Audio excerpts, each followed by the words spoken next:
Nous allons voir le 31 octobre 2024, comme chaque année, mais particulièrement cette année, la puissance diabolique d'Halloween bouleverser le monde, bouleverser les consciences et amener le goût à l'occultisme, au satanisme et à la sorcellerie.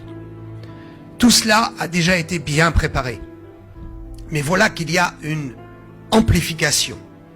Le 1er et le 2 novembre, donc 31 octobre, suivi du 1er et 2 novembre, qui sera la fête des morts, consistera dans 3 jours, 72 heures d'accélération et d'intensification des puissances démoniaques.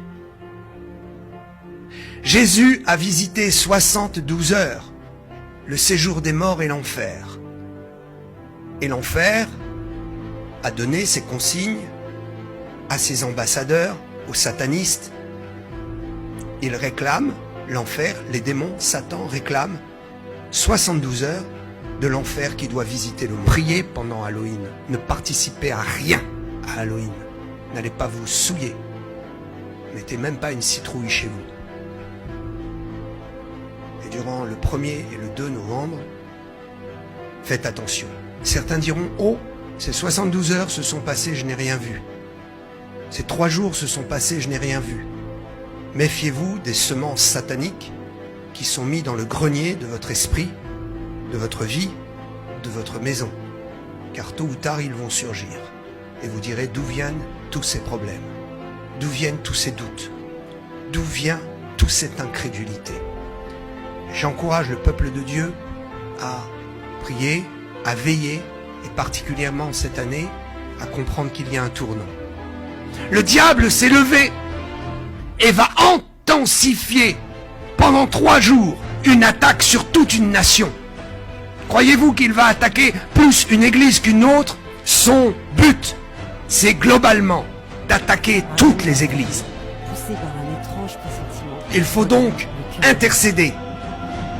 Intercéder avec des frères et sœurs qui ne sont pas de votre assemblée. Intercéder avec des gens qui sont au bout de la France.